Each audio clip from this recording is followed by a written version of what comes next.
अखिलेश यादव ने पूर्वांचल एक्सप्रेसवे पर गाजीपुर से शुरू की विजय यात्रा की शुरुआत और अखिलेश यादव की गाजीपुर में हुई जनसभा। समाजवादी पार्टी की विजय रथ यात्रा आजमगढ़ होते हुए लखनऊ तक जाएगी।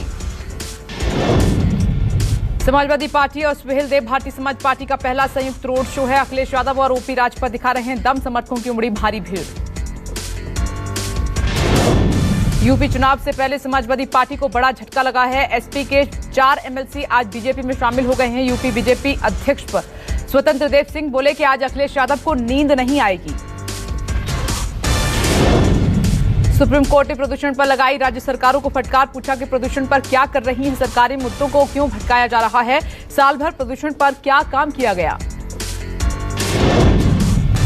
पराली को लेकर भी सुप्रीम कोर्ट ने पूछा कि किसानों को मशीन क्यों नहीं मुहैया कराई जाती। चीफ जस्टिस ने दिल्ली सरकार से कहा कि दिल्ली में प्रदूषण पर हद हो गई है, साफ साफ बताइए कितनी सफाई मशीनें हैं। हरियाणा सरकार ने सुप्रीम कोर्ट को बताया कि पूरे राज्य में पराली जलाने को प्रतिबंधित किया जाएगा। सरकार ने कहा कि प्रदूषण को रोकने के लिए 30 नवंबर तक सीएनजी पीएनजी को छोड़ बाकी सभी ईंधनों से चलने वाली इंडस्ट्री बंद की गई है।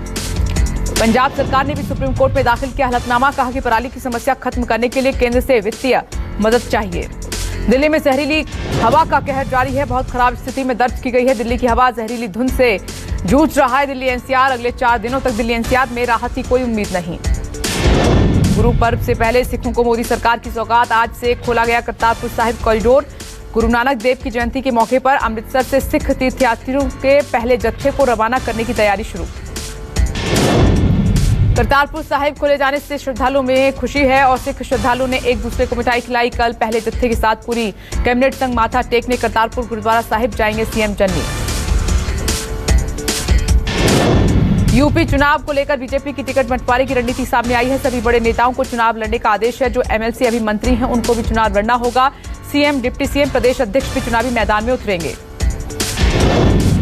पीएम मोदी ने शिमला में 82वें अखिल भारतीय पीठासीन अधिकारी सम्मेलन का उद्घाटन किया और पीएम ने कहा कि हमें आने वाले सालों में देश को नई ऊंचाइयों पर लेकर जाना है और ये संकल्प सबके प्रयास से ही पूरा होगा। पीएम मोदी बोले कि सदन में आचार व्यवहार सही हो, ये सबकी जिम्मेदारी है। सबके प्रयास की बात करते हैं तो सभी राज्यों की भूमिका उसका बड़ा आधार होती है। प्रधानमंत्री नरेंद्र मोदी के दौरे की तैयारियों का जायजा लेने महोबा और झांसी दौरे पर सीएम योगी महोबा में अर्जुन सहायक परियोजना का स्थलीय सर्वेक्षण किया। रानी लक्ष्मीबाई की जयंती पर 19 नवंबर को झांसी जा रहे हैं पीएम मोदी। पीएम के दौरे को लेकर योगी कार्यक्रम स्थल पहुंचे।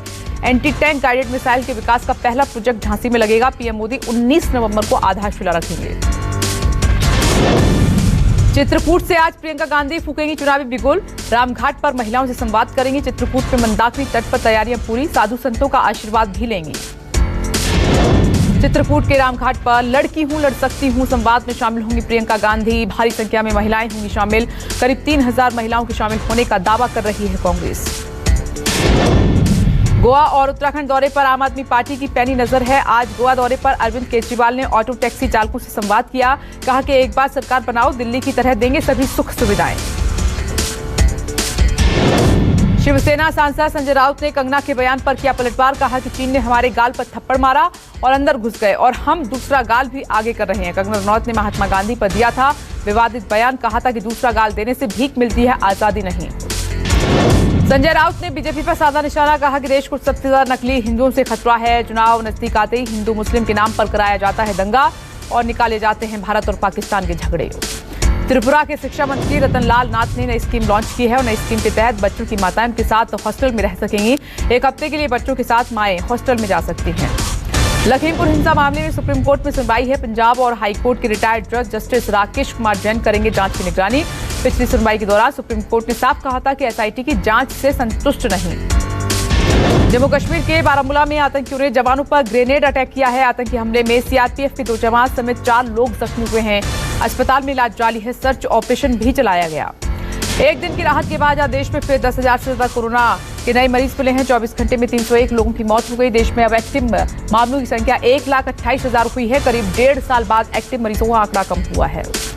महाराष्ट्र के मुस्लिम बाहुल इलाके में टीके लगवाने को लेकर जागरूक करेंगे सलमान खान। महाराष्ट्र के स्वास्थ्य मंत्री ने सलमान खान से संपर्क साधा है। कहा कि एक्ट्रेस और धार्मिक गुरुओं की बात सुनते हैं लोग।